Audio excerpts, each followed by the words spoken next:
अब इमोशनल जो इंटेलिजेंस है इसका अर्थ क्या है, इसका विशेषता क्या है?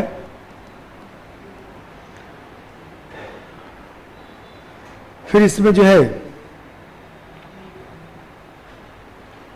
जैसे इसका विश्लेषण पहले कराएं। इसका विश्लेषण का मतलब महत्व, और यहां महत्व को जो है मैं 3-4 भागों में बांटूंगा, क्योंकि आजकल देख रहा हूं कि इसका महत्व जो है अलग अलग करके पूछ रहा है। जैसे आर्थिक क्षेत्र में इमोशनल इंटेलिजेंस का महत्व, सामाजिक क्षेत्र में, शासन प्रशासन में, ऐसे तो कम से कम हम लोग 3 क्षेत्र में तो लिख ही डालें। कम से कम मान लीजिए एक तो पहले शासन प्रशासन को अलग लिखें कि जब शासन प्रशासन पूछेगा तो यही लिखिएगा। आर्थिक क्षेत्र में अलग लिखवा देता हूं, सामाजिक क्षेत्र में अलग लिखवा देता हूं, राजनीतिक क्षेत्र छोड़िए, उसका कोई मतलब नहीं। 3 तो अलग अलग करके लिखवा देता हूं, 150 शब्द। और फिर इसकी जो है समस्या, तो इसकी समस्या।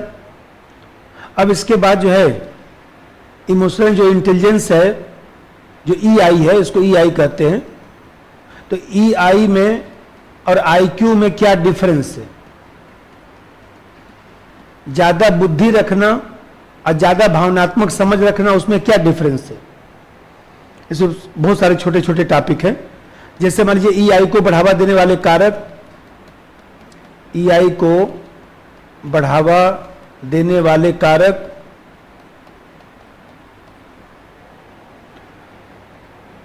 चलिए, और इसमें जो है विकास क्रम भी पूछता है, लेकिन है थ्योरेटिकल, उसको पढ़ने की जरूरत नहीं। अवधारणा शासन प्रशासन में उसके उपयोग अनुप्रयोग, ठीक है। बस एक से एक सनकी लोग, पागल लोग अधिकारी बन गए, आप लोग भी बन सकते हैं, ऐसा नहीं। एक से एक सनकी पागल, ये मत समझिएगा जो बन गए, जो कुछ तो मैं आज तक भी उनका फोन आता है तभी मैं कहता हूं कि भगवान की मेहरबानी काफी रही तुम्हारे ऊपर। हाँ सर, ये तो बात है। ये मत सोचिए, ये मेहनती लोगों का परीक्षा है, बुद्धिमान लोगों का परीक्षा नहीं, यही बात जान लीजिएगा। बहुत बुद्धिमान व्यक्ति साइंटिस्ट बन जाता है, अमेरिका चल गया कि इधर टहल रहा है, और क्या सब निकल के गए कि IAS की परीक्षा दे रहे हैं। जो IIT के ऊपर वाले हैं सब,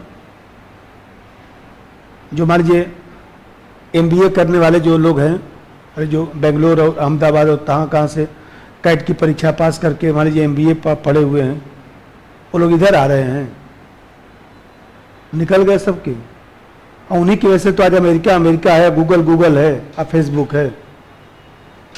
और तो बाकी छूट गए जो इधर आ गए। अब देखिए इमोशनल इंटेलिजेंस जो है, ये है क्या चीज? हर व्यक्ति के भीतर जो है कुछ भावना होती है, कुछ संवेदना होती है। तो हर व्यक्ति के भीतर जो भावना है, जो संवेदना है, उन सब चीजों को जो है मैनेज करना। जैसे मान लीजिए, ऐसे समझिए, भगवान ने हर व्यक्ति को जो है कुछ मूल्य, कुछ आवेग, कुछ संवेग, कुछ भाव दे रखा है। उसी चीज को ठीक ढंग से प्रबंधन करके उसका उपयोग कर लेना इमोशनल इंटेलिजेंस है। कबीरदास जी कहां पढ़े थे? कालिदास जी को कौन पढ़ाया था? तुलसीदास जी को कौन पढ़ाया था? कोई पढ़ाया था? उन्हीं के किताब का तो रिसर्च चल रहा है। कबीरदास के दोहे पर तो रिसर्च हम लोग कर रहे हैं। रविदास जी मान लीजिए जूता की सिलाई कर रहे थे, रविदास जी लिख कर चले गए, उसी पर तो रिसर्च हो रहा है। तो कभी हम लोग सोचे कि उस व्यक्ति को कौन पढ़ाया था और किस यूनिवर्सिटी में पढ़ा था? कहीं नहीं पढ़े थे ना। उस व्यक्ति से ज्यादा तो हिंदी के विद्वान इस समय नहीं ना है, कालिदास से ज्यादा। उस व्यक्ति के भीतर क्या था? यही था भावनात्मक समझ, कि जो भाव था, जो संवेग था, जो आवेग था, उस चीज को ठीक ढंग से औचित्यपूर्ण तरीके से उसको मैनेज करके और उसके आधार पर उसने लिख दिया। विचार तो सबके मन में आता है, ख्वाब तो सबके मन में आता है, लेकिन ख्वाब को पूरा करने के लिए अपनी मनोभावना को नियंत्रित करना पड़ता है। पानी पड़ रहा है, आज नहीं जाएंगे, जानते हैं मन नहीं कर रहा है। पानी पड़ रहा है, आज मन नहीं कर रहा है पढ़ने का। क्यों नहीं मन कर रहा है भाई? एक बात कर रहा हूं, क्यों नहीं मन कर रहा है? क्योंकि आप अपनी भावना को नियंत्रित नहीं कर पाए। टेस्ट देने आना है, मान लीजिए कुछ पढ़ाई नहीं है और पेपर बनाए होंगे, लिखने वाला हूं, ध्यान दो हटाओ, अगले सैटरडे चलूंगा। तो मान लीजिए हमें कहते हैं कि भाव को नियंत्रित नहीं कर पाए, तो जो व्यवहारिक बुद्धि है उसको अपने कार्य से जोड़ने की व्यवस्था इमोशनल इंटेलिजेंस है। बुद्धिमान होना अलग बात है, नहीं हो तो काफी तेज तरार व्यक्ति हैं। अब बुद्धि का उचित प्रबंधन करना, बुद्धि का प्रयोग करके सफलता प्राप्त कर लेना अलग बात है। व्यवहार तो बहुत लोगों का अच्छा है, लेकिन सब लोग तो मोदी साहब नहीं बन पाते ना। सब लोग तो मोदी साहब नहीं बन पाते ना, क्योंकि मोदी साहब ने उसको जो है व्यवस्थित तरीके से करके एकदम सेट करके मैनेज करके रख दिया और हम लोग संतुष्ट हो गए, लाइन में लग के वोट दे दिए। इस बात को जो है भावनात्मक समझ कहा जाएगा। भाई सही कह रहा हूं कि नहीं? जो भावना है उसको सेट करके उन्होंने एकदम प्रबंधन करके रख दिया, जिससे हम लोग लाइन में लग कर वोट दे दिए, दूसरे को दिला भी दिए। कहां भाई? अरे मोदी साहब चलिए, मत अन्याय करिए। वो व्यक्ति चाय बेचने वाला व्यक्ति प्रधानमंत्री बनने जा रहा है और आप वोट नहीं देंगे, बहुत पाप पड़ के, चलिए लाइन में लगी। ऐसी जो मनोवृत्ति है उसको इमोशनल इंटेलिजेंस कहा जाता है। जैसे मान लीजिए ऐसी क्षमता, ऐसी इफिशियंसी जिसमें व्यक्ति अपनी भावना को, बुद्धि को ठीक ढंग से पहचान लेता है, उसका मूल्यांकन कर लेता है और उसके आधार पर उसका उपयोग कर लेता है। जैसे कितने लोगों को मान लीजिए लिखने का बहुत जबरदस्त शैली है, थोड़ा सा उनको ढंग से कुछ पढ़ा उड़ा दीजिए, देखिए मेन सोर्स में नंबर बढ़िया पा जाएंगे। अच्छा से बोल नहीं पाएंगे, अरे नहीं बोल पाएंगे मत बोल पाइए, हटाइए। नहीं बोल पाएंगे मत बोल पाइए, 1000 नंबर मेंस में ही पा गए, अब कौन रोकेगा आईएएस बनने से? कौन रोकेगा? इंटरव्यू जाके बोल दीजिए कि अपना हालचाल पूछ के आप ही चले आएंगे, उनका हालचाल छोड़िए, वो क्या पूछेंगे? तभी 50 नंबर देगा ना, तभी तो टॉप कर जाएंगे। जो आप में क्षमता था उसका तो प्रदर्शन कर दिए होते। दो व्यक्तियों में समान नहीं हो सकता, क्योंकि हर व्यक्ति में मैं बताया कि भावना, संवेग, आवेग है, इच्छा सब अलग अलग है। कितना भी मिला लेंगे दो व्यक्ति समान बन ही नहीं सकता है।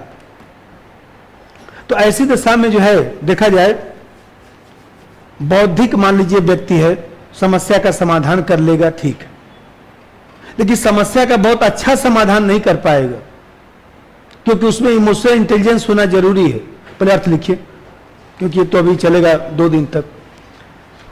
अपनी भावना, संवेदना, आवेग, अपनी भावना, संवेदना, आवेग आदि को समझकर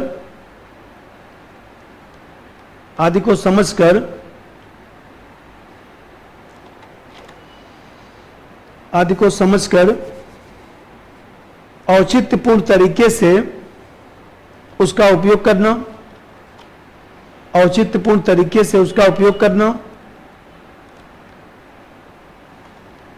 औचित्यपूर्ण तरीके से उसका उपयोग करना,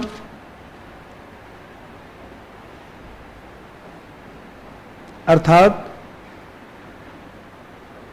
व्यवहारिक ज्ञान आब्लिक बुद्धि को, व्यवहारिक ज्ञान आब्लिक बुद्धि को, व्यवहारिक शब्द लिखवा रहा हूं, ध्यान रखिएगा, IQ नहीं है। व्यवहारिक ज्ञान आब्लिक बुद्धि को सफलता से जोड़ने का प्रयास करना, सफलता से जोड़ने का प्रयास करना।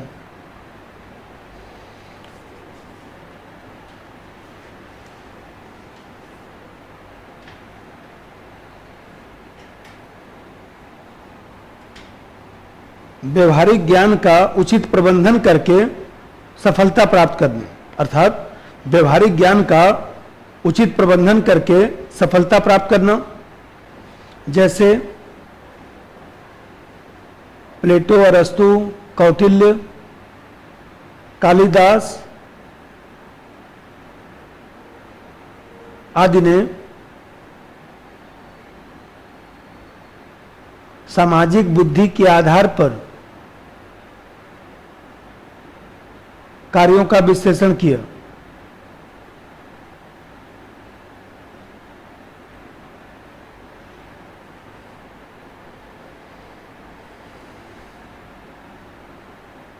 सामाजिक बुद्धि के आधार पर कार्यों का विश्लेषण किया।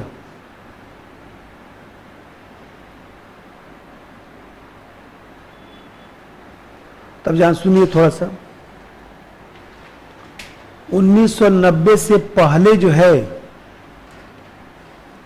1990 से पहले इस ईआई के बारे में जो है कोई नहीं जानता था, ये शब्द आता ही नहीं था। 1990 में एक विचारक था सैलोबी, तो इसने जो है, सैलोबी ने जो है वो देखा जाए तो सैलोबी और मेयर, ये जो दो विचारक थे, इन लोगों ने जो है रिसर्च किया और रिसर्च करके ये देखा कि बुद्धिमान होना एक अलग बात है, बुद्धि रख के भी तो बहुत अच्छा व्यक्ति नहीं कर पाता है, कम बुद्धि रख के भी लोग आईएएस बन जाते हैं। तो उसने रिसर्च करके सब एग्जाम्पल लिखा, जैसे अभी हम लोग कालिदास, सूरदास, तुलसीदास के बारे में कह रहे थे, उन्होंने भी सब जितने विश्व के अच्छे अच्छे व्यक्ति थे सबका एग्जाम्पल लेकर रिसर्च करके लिखा और अपनी जो किताब थी, अब जानते हैं कि वो किताब तो पूरा नहीं लिख पाए क्योंकि इन लोगों का स्वास्थ्य गड़बड़ हो गया, लेकिन इन लोगों ने बता दिया कि ईआई से अलग, मतलब कि आईक्यू से अलग कोई चीज है दुनिया में जो कार्य को संपन्न कराता है। इसके बाद आप जानते हैं इन लोगों ने इसका नाम जो है ईआई शब्द तो दे दिया, इमोशनल इंटेलिजेंस दे दिया। अब इसके बाद जो है इन्हीं का एक शिष्य था डैनियल गोलमैन, तो आप जानते हैं कि डैनियल गोलमैन जो है इसने क्या किया, इन्हीं लोगों को कार्य को आगे बढ़ाया। 1995 की बात है और डैनियल गोलमैन ने फिर वही रिसर्च शुरू किया और अपनी किताब का नाम इमोशनल इंटेलिजेंस लिखा, अपनी किताब का नाम इमोशनल इंटेलिजेंस दिया। उसमें उसने समझाया कि यह है क्या चीज। फिर आप जानते हैं कि 21वीं सदी में जो लोग जो है काम कर रहे हैं विश्व स्तर पर, बहुत अच्छा उन्होंने काम कर लिया, उनका एग्जाम्पल लेकर एक किताब और लिखी गई और वो किताब लिखा गया, एक विचारक था ब्रैडबेरी, तो ब्रैडबेरी ने किताब लिखा, तो ब्रैडबेरी ने किताब लिखा ईआई 2.0, मतलब दूसरा संस्करण। ईआई किताब तो डैनियल गोलमैन ने लिख दिया था, तो 2009 में इसकी किताब आई, ब्रैडबेरी की किताब आई और ब्रैडबेरी ने जो है देखा जाए तो ये किताब लिखकर उसने बताया कि वास्तव में यह है क्या चीज, तमाम एग्जाम्पल से उसने समझाया। इसके बाद ही सब ये चर्चा में आना शुरू हुआ है, तो उसको लिखने की जरूरत नहीं है, एक जानना है केवल कि इमोशनल इंटेलिजेंस किसकी किताब है, तो डैनियल गोलमैन की किताब है, 1995 में लिखा गया। ईआई शब्द किसने दिया, तो सैलेबी और मेयर ने दिया। ब्रैडबेरी ने जो किताब लिखा ईआई 2.0, इमोशनल इंटेलिजेंस 2.0, 2009 में किताब आई और फिर इसके बाद जो है धीरे धीरे लोग जानने लगे कि ये भी कोई चीज है। विशेषता अवलिक स्वरूप,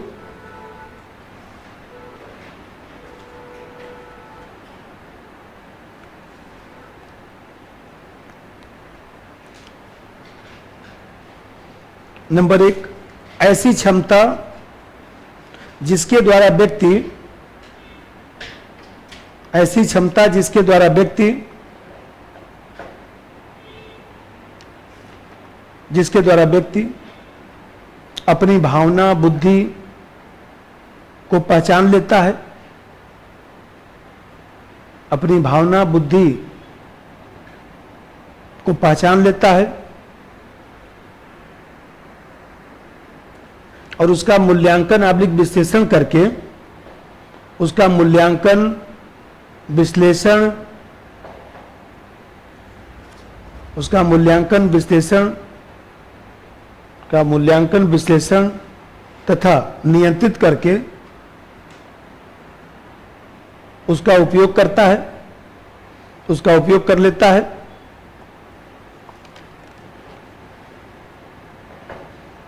उसका उपयोग कर लेता है।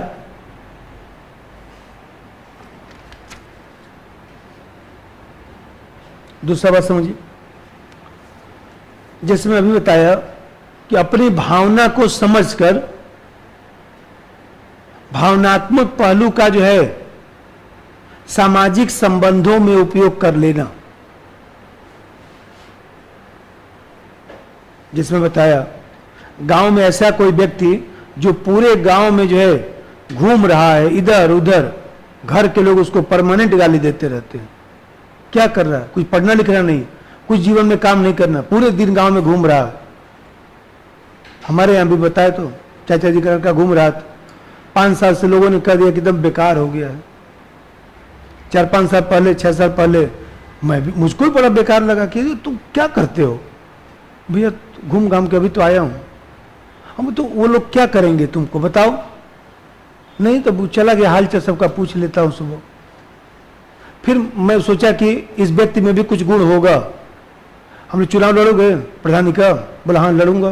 पैसा कौन देगा? हमको मैं दूंगा। चलो प्रधान बन गया और ढंग का नेता बन गया। हम लोग क्या बलिया से दयाशंकर सिंह है, मान लीजिए, उनके साथ अपना घूमता है फिरता है। अब बोल रहा था भैया ऐसा है कि थोड़ा सा ब्लॉक प्रमुखी का चुनाव अगली बार। हमने कोई बात नहीं, कुछ पैसा हम भी जुटाए हैं, कुछ आप भी मदद करिए, हमको कोई बात नहीं, लड़ लेना। ये बताइए, सबके बस की बात है पूरे गांव में घूमना, सबका हालचाल पूछना? हमसे तो नहीं हो सकता। तो मान लीजिए बहुत लोगों से नहीं हो सकता है, पूरे दिन मान लीजिए इनके घर उनके घर उनके घर मुखर्जी में घूम घूम के सबका हालचाल। तो ये सोचिए, ये भी तो गुण है, उसी को भावनात्मक समझ। आप जाएंगे गांव में वोट मांगने के लिए, आपको कोई वोट देगा?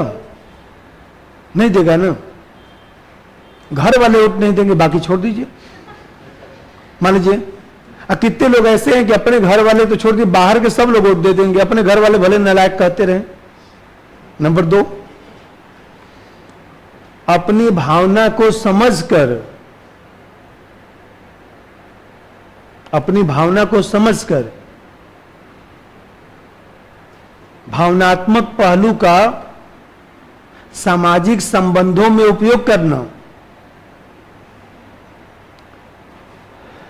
भावनात्मक पहलू का सामाजिक संबंधों में उपयोग करना, सामाजिक संबंधों में उपयोग करना।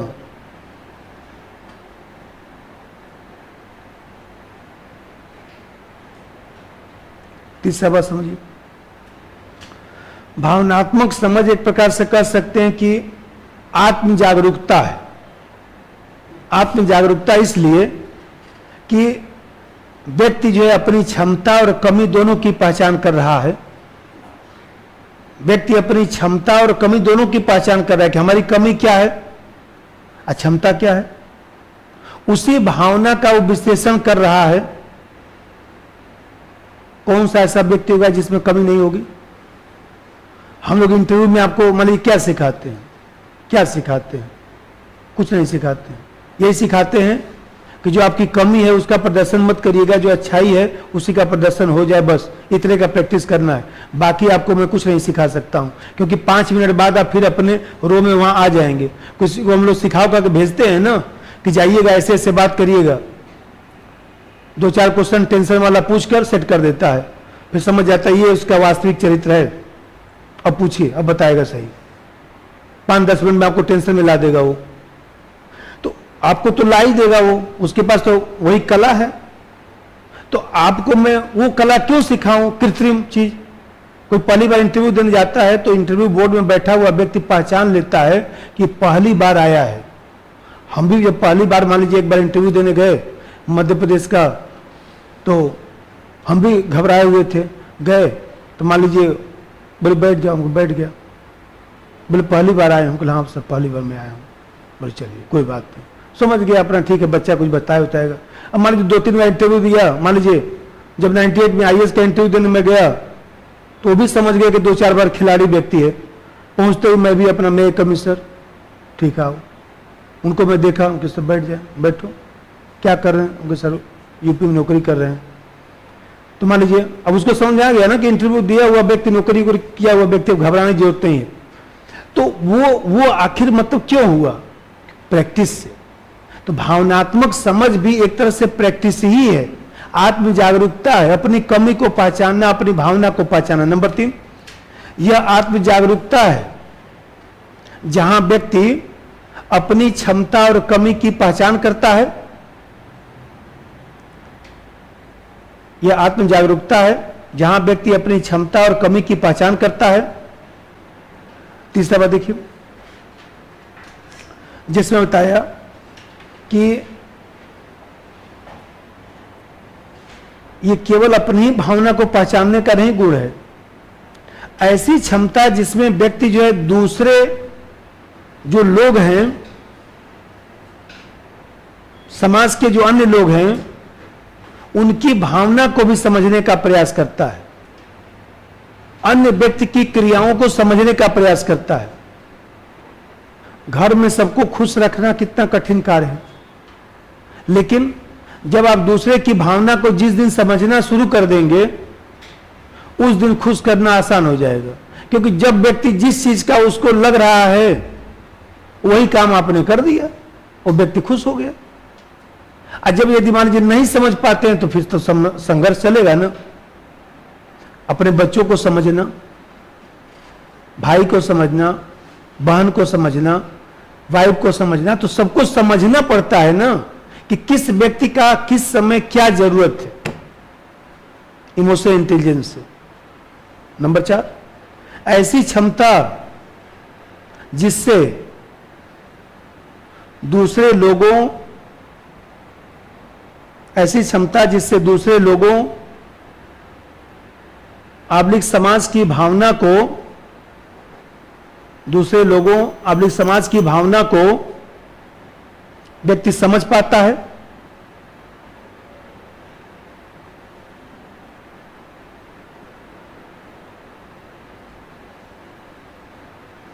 अर्थात दूसरे व्यक्ति की क्रियाओं को समझना, एक नंबर नोट्स, दूसरे व्यक्ति की क्रियाओं को समझना और उसी अनुरूप निर्णय करना,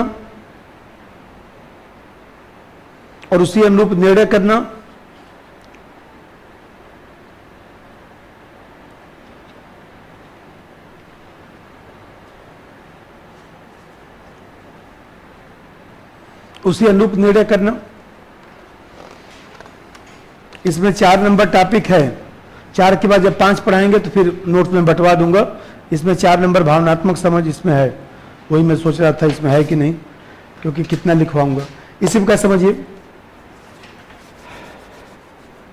एग्जाम्पल बताता हूं। डॉक्टर के पास गए, आपको शुगर हो गया। मान लीजिए पहली बार किसी को शुगर पता चलता है तो देखते हैं ना कितना वो घबराता है। पहली बार किसी व्यक्ति को पता चला कि उसको शुगर है या उसका बीपी बढ़ा हुआ है, बीपी का दवाई चलेगा, देखिए व्यक्ति एकदम उदास हो जाता है, हमको शुगर है। कभी डॉक्टर को देखें क्या करता है? व्यक्ति मान लीजिए अकेले में ऐसे बैठा हुआ, डॉक्टर पास जाएगा, क्या हुआ? उसका शुगर का शिकायत चल। अरे ये कोई रोग है? अधिकांश लोगों को शुगर ही है, 60% लोगों को शुगर है। गांव में चेक कर देंगे सबको शुगर निकल जाएगा। वो व्यक्ति कभी सोचा ही नहीं कि हमको शुगर की बीमारी। वो देखिए कितने लोग ऐसे डॉक्टर के पास जाते नहीं, बोलते जाएंगे तो कुछ ना कुछ रोग बता देगा, इसलिए मैं जाऊंगा ही नहीं। अब देख रहे हैं कि वो अपने भावनात्मक समझ से बोल दिया कि शुगर कोई रोग है। अच्छा से खाइए पिए, थोड़ा चीनी निकम खाइए, थोड़ा दवा हुआ समय से खाइए, घूमिए टहलिए, योगा वोगा करिए, जाइए मस्त रहिए, कोई रोग नहीं है, जाइए। उसका देखिए वही व्यक्ति कुछ दिन के बाद भूल जाता है कि हमको शुगर है। डॉक्टर ने इलाज किया, बोल दिया ना, हम लोग मास्टर व्यक्ति हैं, आपको इसी का तो प्रयोग करते हैं, और क्या करते हैं, इसी का तो प्रयोग करते हैं कि कोई जन्म से आईएएस बन के नहीं आया है, मेहनत करेंगे तो बन जाएंगे। अब मैं आपसे मान लीजिए रोज कहूं बन नहीं सकते, तब तो सोचिए बनने की संभावना होगी, तब भी खत्म हो जाएगा। अगला बात समझिए, जैसे मान लीजिए भावनाओं में संघर्ष की स्थिति, यदि मान लीजिए भावना है तो हम लोग के यहां प्लस माइनस दोनों चलता है ना, अंदर करें ये ना करें, तो ये जो भावना का संघर्ष चलता है, तो भावनाओं में संघर्ष की स्थिति उत्पन्न न होने देना। आज पढ़ाने जाऊं कि ना जाऊं, छोड़ो जान, आज पानी पड़ रहा नहीं जाऊं, संघर्ष की स्थिति उत्पन्न नहीं होनी चाहिए। मुझे पढ़ाने जाना है, पत्थर पड़े, बर्फ पड़े, पानी पड़े, जो हो। कभी कभी ऐसा होता है कि एक दिन हमारी गाड़ी पंचर हो गई, आप लोग बताएं, तो गाड़ी पंचर हो गई, मैं गाड़ी में बैठा और गाड़ी आगे जाकर पंचर हो गई।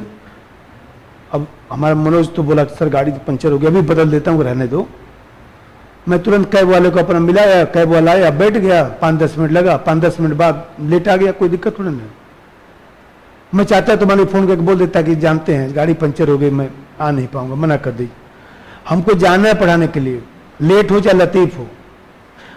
एक बार आप तैयारी शुरू कर दिए, कितने लोग आपको ऐसे मिल जाते होंगे कहने वाले कहां पड़ गया आईएएस पीसीएस के चक्कर में, जीवन बर्बाद हो जाएगा। कोई बनता है, 1000 में 1 लोग बनते हैं, और किस्मत लिखा के आते हैं, राजयोग वाले होते हैं, वही बन पाते हैं।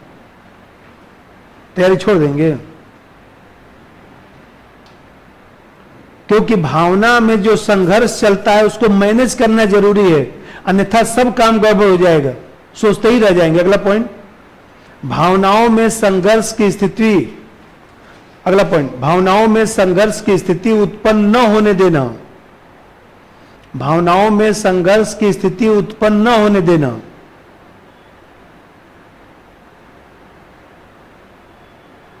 और उसका प्रबंधन इस प्रकार करना, उसका प्रबंधन इस प्रकार करना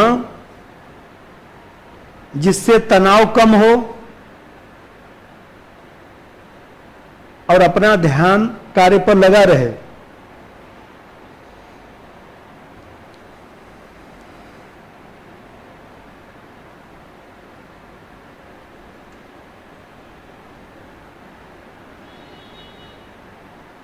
अपना ध्यान कार्य पर लगा रहे।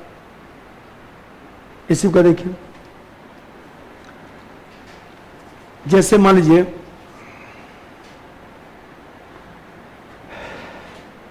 जीवन के मर्म को समझने की क्षमता भावनात्मक समझ है। जीवन के मर्म को समझने का मतलब प्रासंगिक जीवन के रहस्य को समझ लेना। प्रासंगिक जीवन के रहस्य का मतलब जीवन है क्या। हम लोग आए हैं, सब लोग जो है रंगमंच पे आ गए, सबको 50-60 साल, किसी को 70 साल खेलने कूदने का मौका है। इसी रंगमंच पर खेल कूद कर फिर निकल जाएंगे। देखते थे व्हाट्सएप पर जैसे हमारे आया था कि एक बूढ़ा व्यक्ति जा रहा है और दूसरा व्यक्ति जन्म लेके आ रहा है, नहीं देखे होंगे ऐसे व्हाट्सएप पर, दोनों है ना, तो उस तरह से हाँ, तो एक व्यक्ति आ रहा है, एक व्यक्ति जा रहा है। इसका मतलब कि भाई उनकी जाने के समय आ गया, दूसरा के आने के समय आ गया। तो उस जीवन के रहस्य को यदि आप समझ गए, प्रासंगिक जो जीवन है वो है क्या, जीवन का अर्थ क्या है, इसका मतलब EI को आपने समझ लिया।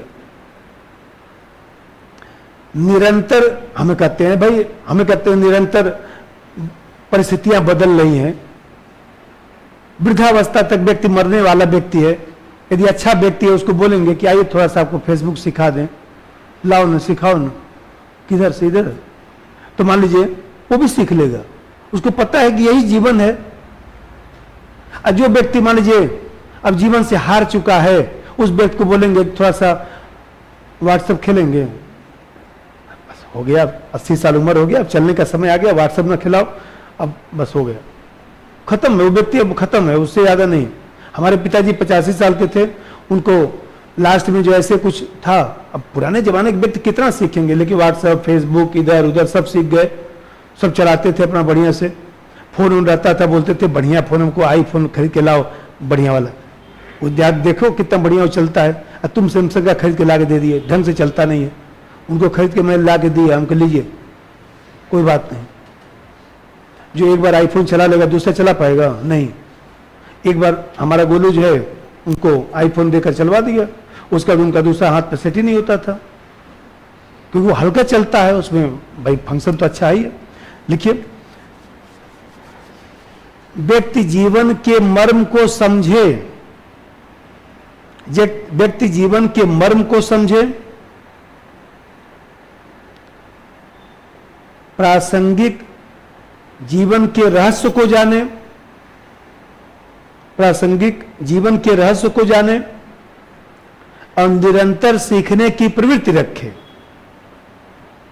प्रासंगिक जीवन का रहस्य जाने और निरंतर सीखने की प्रवृत्ति रखे। ऐसी मनोवृत्ति का विकास करना, ये भी एक मनोवृत्ति ही है, EI। इसे क्या समझिए,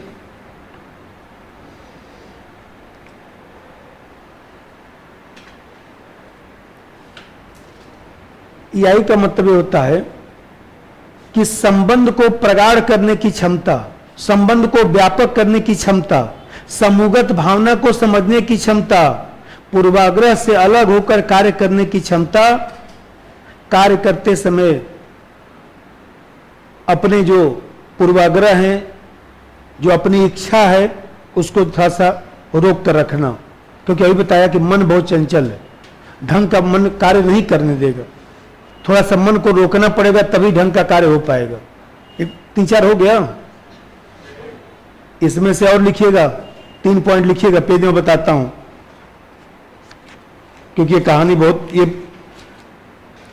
इसकी जो किताब है ना, ये ब्रैडबेरी की, ये भी किताब कम से कम 200-250 पेज की होगी, और उसने कहानी ही समझा रखा है। लेकिन आप लोगों को ज्यादा नहीं लिखना है, 2 पॉइंट और लिखिएगा। ये वाला पॉइंट यहां पर लिखा हुआ है, इसमें से पेज नंबर 110-11, 2 पॉइंट और लिखिएगा।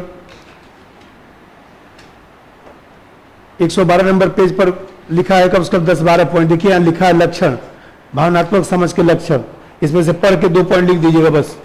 और उसका चलिए महत्व, इसका महत्व तो महत्व में अलग अलग करके लिखिए। शासन अवलिक प्रशासन में महत्व, शासन अवलिक प्रशासन में महत्व, शासन अवलिक प्रशासन में महत्व।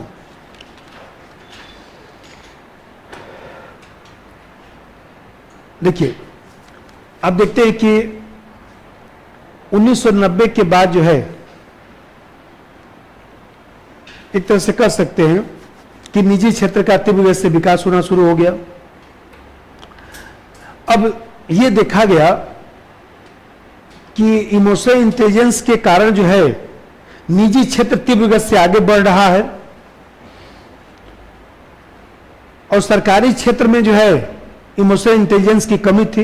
ये बताइए, यदि अच्छा से सरकारी क्षेत्र पढ़ाता तो हम लोग का कोचिंग चलता? नहीं चलता, सीधी सी बात है। तो भाई अब मान लीजिए, हमें कहते हैं कोई भी व्यापार है, कोई भी चीज है, इमोशनल इंटेलिजेंस से उस व्यापार को आप अच्छा से बढ़ा सकते हैं।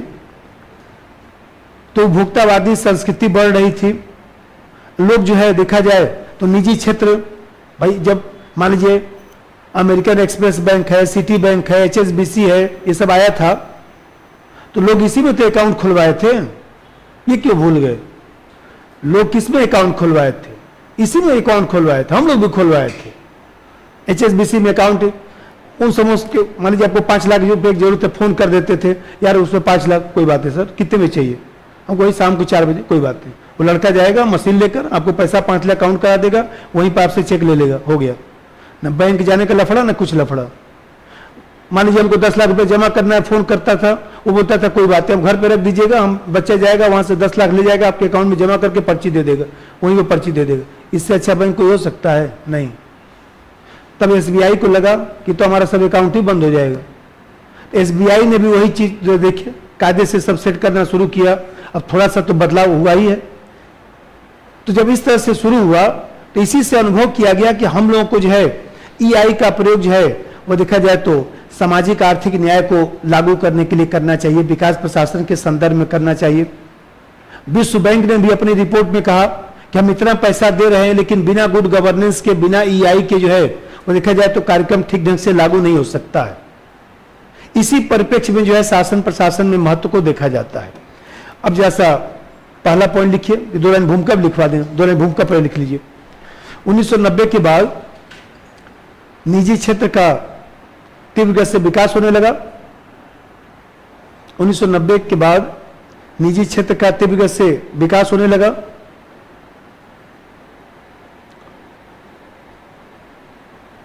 क्योंकि ईआई के कारण उपभोक्ता संतुष्टि को बढ़ावा मिला,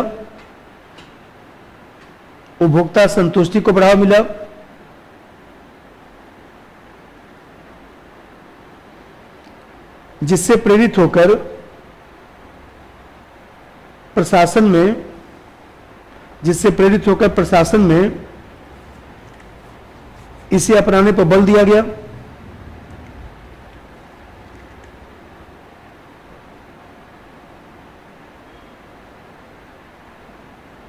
विश्व बैंक ने भी अभिशासन के रूप में इसे बढ़ावा दिया। विश्व बैंक ने भी अभिशासन के रूप में इसे बढ़ावा दिया। विश्व बैंक नहीं तो गुड गवर्नेंस की बात किया, अभिशासन के रूप में इसे बढ़ावा दिया। और वर्तमान में सामाजिक आर्थिक न्याय के संदर्भ में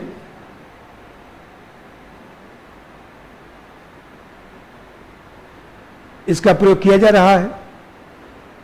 सामाजिक आर्थिक न्याय के संदर्भ में इसका प्रयोग किया जा रहा है।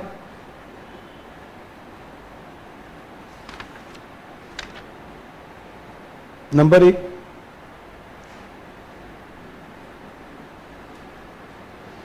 देखिए प्रशासन में मनुष्य द्वारा मनुष्य के लिए कार्य संपादित किया जाता है। तो हम कहते हैं यदि मनुष्य की भावना को पहचान ले,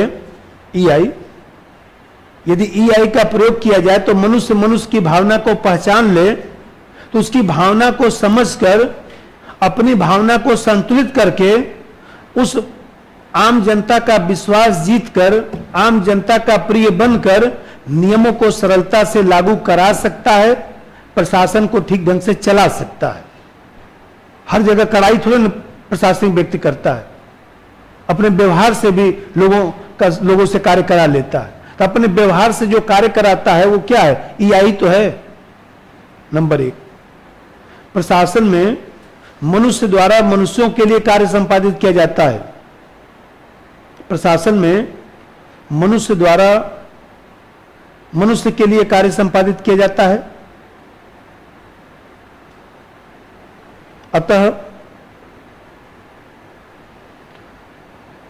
ईआई का प्रयोग करके लोगों की भावना को समझकर, ईआई का प्रयोग करके लोगों की भावना को समझकर और अपनी भावना को संतुलित करके, अपनी भावना को संतुलित करके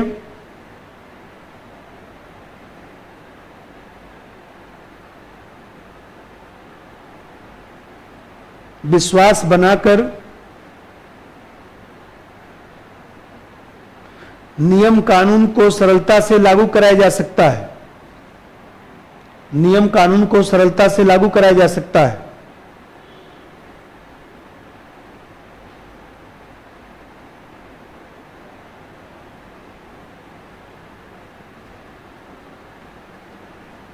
अब यह देखिए, अभी मैं बताया कि ईआई एक प्रकार से कार्यशैली में परिवर्तन है, जीवन के प्रति दृष्टिकोण में परिवर्तन है, जीवन के प्रति दृष्टिकोण में परिवर्तन है। कुछ लोग देखिए एकदम लालची स्वभाव के होते हैं, स्वार्थी स्वभाव के होते हैं। अभी बताया कि जीवन का मर्म क्या है, कोई लेके गया है क्या कि मैं लेके जाऊंगा। मान लीजिए हम भी अपने घर पे कहते हैं कोई मैं लेके जाऊंगा थोड़े ना जी, अरे पढ़ लिख लो सब लोग, कुछ लायक बन जाओ बस। यही तो आपके भी गार्जियन कहते होंगे। ऐसा तो नहीं कि गार्जियन कहेगा कि नहीं पढ़ने के लिए पैसा नहीं दूंगा। है यूपी बिहार के गार्जियन बैंक में रखे हुए 20 लाख रुपए, बच्चों को पढ़ाएंगे नहीं, बच्चों को पैसा नहीं देंगे 10,000 रुपये पढ़ने के लिए, बैंक में रखे रहेंगे 1 करोड़। अरे बच्चा पढ़ लिख लेगा, क्या करेंगे बैंक में रख के। तो कहने का मतलब ये चीज है, यही तो जीवन का मर्म है। अभी बताया कि एक लोग जा रहा है, एक लोग आ रहा है, तब जाने का तैयारी हो गया, आने दीजिए उसको। तो कहने का मतलब ये चीज है कि शासन प्रशासन में व्यक्ति ईआई का प्रयोग करके कार्यशैली में बदलाव ला सकता है, जटिल परिस्थितियों का समाधान कर सकता है, कर्मचारियों को संतुष्ट कर सकता है, उच्चस्थ और निम्नस्थ जितने भी कर्मचारी हैं सब में जो है समन्वय स्थापित कर सकता है, और पूरे उप विभाग को एक टीम के लेकर सबकी मनोभावना को जोड़कर अच्छे से कार्य संपन्न कर सकता है। और इस तरह से देखा जाए तो कोई अंतर्द्वंद और किसी प्रकार का संघर्ष गुटबंदी सब ऑफिस में समाप्त हो सकता है, यदि भावनात्मक समझ होगा तब, नहीं तो फिर तो गुटबंदी होगी। नंबर 2, ईआई द्वारा व्यक्ति अपनी कार्यशैली में बदलाव कर सकता है,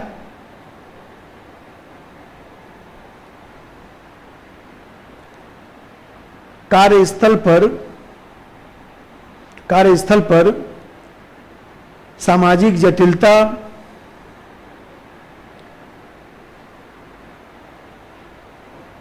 जटिलता को हल कर सकता है,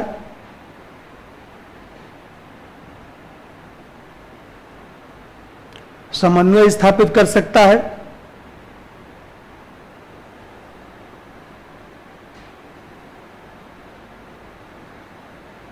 और प्रशासन में उप विभाग को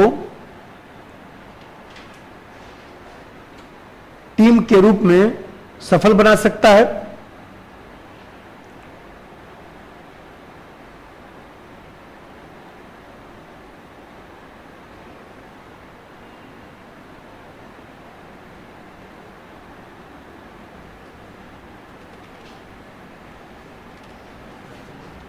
टीम के रूप में सफल बना सकता है। अरे भाई सब ये बताइए, सब लोग मिलकर यदि अच्छा से काम करना शुरू कर दें तो काम नहीं होगा। ऐसे काम क्यों नहीं होगा? यहाँ पर तो देखिए हम लोग, एक मैं पढ़ाता हूँ, पांडे जी हैं, नागर है, अशोक, 4 ही लोग तो हैं। कौन सा ऐसा काम है जो खराब हुआ हो? खुद सोचिएगा जरा सा। किस दिन सैटरडे को आए हो, पेपर न मिला हो, कभी आए हो पानी न मिला हो, कभी आए हो गंदगी रहा हो, कैसे इधर उधर हो जाएगा? क्योंकि सब लोग मिलकर काम करते हैं। हमारा अपना ड्यूटी, सबका अपना ड्यूटी, सब लोग अपनी ड्यूटी निभाते हैं और सबको मैनेज किया जाता है। किसी को कोई दुख तकलीफ नहीं। कोरोना आए 2, 4, 5 साल और कोरोना रहे, कोई फर्क नहीं पड़ता है। सब लोग रहेंगे, सबका सैलरी मिलेगा, सब लोग खुश रहेंगे, कहीं कोई दिक्कत नहीं। जो लगेगा लग जाएगा, मैं लेके थोड़ी जाऊंगा। मैं यही लोगों से बोला कि 2 साल भी कोचिंग बंद रहेगा, परेशान मत होइएगा। 1 तारीख को सबका सैलरी अकाउंट में जाएगा। जब तक हूं तब तक टेंशन मत लीजिए। तो कहने का मतलब, अब मैं पहले हौसला खत्म कर देता कि देखिए 2 लोगों की छुट्टी भी हो जाएगी कोरोना में, तब तो हो चुका ना, तब इतना हौसला से लोग थोड़ा काम करते हैं। तो यहां पर ये ईआई एक प्रकार से क्या है, संबल प्रदान करता है। इसका मतलब ये वजह से समझिएगा, यदि ईआई का प्रयोग किया जाएगा तो उत्तरदायित्व बढ़ेगा, व्यक्ति रिस्पांसिबल होगा, सामाजिक संबद्धता बढ़ेगा, उचित अनुचित का ज्ञान भी बढ़ेगा, जिम्मेदारी लेना सीख जाएगा।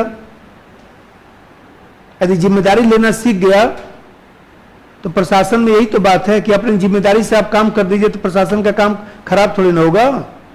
कुशल सिविल सेवक के लिए जिम्मेदारी लेना बहुत जरूरी है। मैं मान लीजिए लापरवाह व्यक्ति रहूं, कैसे काम चलेगा? जिम्मेदार व्यक्ति होना चाहिए ना प्रशासन में। ये ईआई जो है जिम्मेदारी को बढ़ावा देता है। नंबर 3, ईआई के द्वारा उत्तरदायित्व का भाव बढ़ता है। उत्तरदायित्व का भाव बढ़ता है। सामाजिक संबद्धता से, सामाजिक जुड़ाव से, सामाजिक संबद्धता से व्यक्ति में उचित अनुचित के ज्ञान का स्तर बढ़ता है।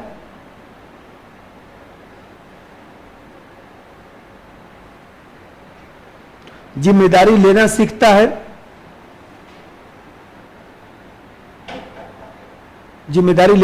है, और कुशल सिविल सेवक बन सकता है,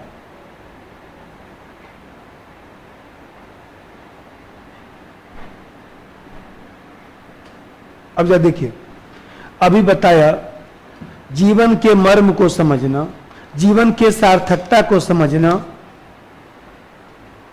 यदि मान लीजिए अभी बताया जीवन क्या है, आए हैं घूम टहल के जाना है, ट्रेन पर बैठे हैं, उतरना भी है ट्रेन से, यही तो जीवन है। तो ऐसा व्यक्ति उदास होगा कभी? क्या उदास होना है? अरे कुछ गिर गया, कुछ टूट गया, कुछ हो गया, कुछ नुकसान हो गया, चलने दो, जो हो गया सो हो गया, जो बचा है उसको देखो। जैसे आप ही लोग मान लीजिए जानते हैं हमारा 5 साल बर्बाद हो गया। अरे 5 साल आप लेके आए थे, हो गया, बर्बाद हो गया, अब जो बचा उसको तो संभाल लेते हैं, क्या वो भी बर्बाद करेंगे? तो मान लीजिए हमें क्या समझदारी तो इसमें है ना। तो EI की जो भावना है वही तो व्यक्ति के भीतर अभिप्रेरणा को बढ़ावा देगा, मोटिवेशन को बढ़ावा देगा। जब जीवन के मर्म को समझ गए कि कोई नहीं लेकर गया है, कुछ भी अपना नहीं है, सब अस्थायी है, तो ऐसी दशा में जो है स्वयं भी उत्साहित रहेगा, खुश रहेगा, दूसरों को भी खुश रखने की बात करेगा, दूसरों को भी प्रोत्साहित करेगा। और इस तरह से देखा जाए तो प्रशासनिक जो व्यक्ति है वो देखा जाए तो अपने भी खुश और जनता को भी खुश रखने का प्रयास कर सकता है। नंबर 2, EI अभिप्रेरणा को बढ़ावा देता है। EI अभिप्रेरणा को बढ़ावा देता है, मोटिवेशन अलग से पढ़ा दूंगा। अभिप्रेरणा को बढ़ावा देता है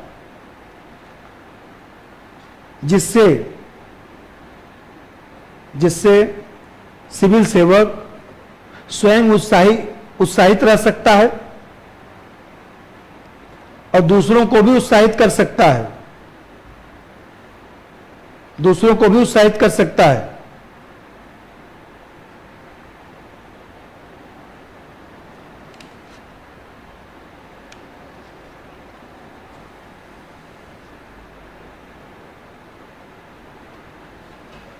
साथ ही सहजता से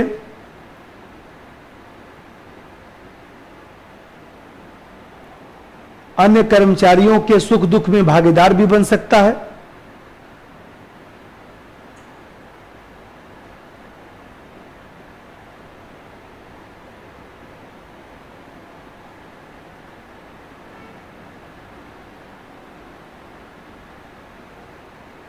अन्य कर्मचारियों के सुख दुख में भागीदार बन सकता है।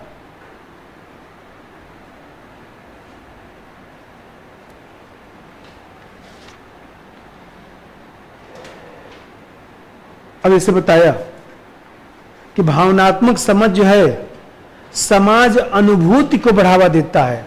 समाज अनुभूति का मतलब ये हुआ हमको कितना दर्द है, दूसरा व्यक्ति बोलता है ना कि हमको कितना दर्द है, आपको नहीं समझ में आएगा। तो मान लीजिए हमें कहते हैं, जब ये व्यक्ति बोलता है तो दूसरा क्या कहता है, हम भी फेल हुए थे, हमको भी पता है, बहुत दर्द होता है। परीक्षा दिए रहेंगे, मान लीजिए आप फेल हो गए, मान लीजिए तो दूसरे व्यक्ति से कहेंगे और दूसरा भी फेल हुआ तो भी समझेगा बात को कि बात तो सही कह रहा है, दर्द तो काफी होता है। सोए रहेंगे 2-4 दिन तो नींद ही नहीं लगता है तो वास्तविकता यही हमारे साथ भी हुआ, ऐसा नहीं है, वो होता है। अब क्या करेंगे, वो दर्द भाई सोए हैं, दूसरा व्यक्ति जान रहा है कि वो सोए हैं, नींद नहीं लगा, चल रहा है दिमाग में, 7-8 नंबर होता काम खत्म कर दिया होता। तो 7-8 नंबर होता तो मान लीजिए आज भी याद आता है तो आदमी 10-5 मिनट डिस्टर्ब हो जाता, फिर छोड़ता है, छोड़ हटाओ, जो होना था हो गया, जो कर रहा हूं उसको तो कर लूं अच्छा से। तो कहने का मतलब ये चीज है कि जब आप जो है समस्या को दूसरे के नजरिए से समझने का प्रयास करेंगे, तभी समस्या का व्यवहारिक समाधान कर सकते हैं। और आम जनता की समस्या को उसके नजरिए से समझने का प्रयास करना, तभी समस्या का व्यवहारिक समाधान हो सकता है, अन्यथा आप खाना पूर्ति करेंगे। हम लोग फेल हो गए, नहीं बन पाए, तभी तो लिखवा रहा हूं, इसी के कारण नहीं बन पाया। यदि नोट्स बनाया होता तो ऐसा नहीं था कि मेहनत नहीं किया था, नोट्स नहीं बनाया था ढंग से, पूरा सिलेबस नहीं लिखा गया था, इसलिए मामला गड़बड़ हो गया। पूरा सिलेबस कोई लिखवा दिया होता, काम खत्म कर दिया गया होता। इसलिए लिखवाता हूं कि भैया हम नहीं बन पाए, लेकिन आप लोग उस गलती की वजह से मत रुक जाइए। लिखिए एक पॉइंट और, नंबर 4, भावनात्मक समझ समाज अनुभूति को बढ़ावा देता है। समाज अनुभूति को बढ़ावा देता है, जिससे व्यक्ति आबलिक समुदाय की समस्या को उसके नजरिए से समझने में मदद मिलती है, उसके नजरिए से समझने में मदद मिलती है।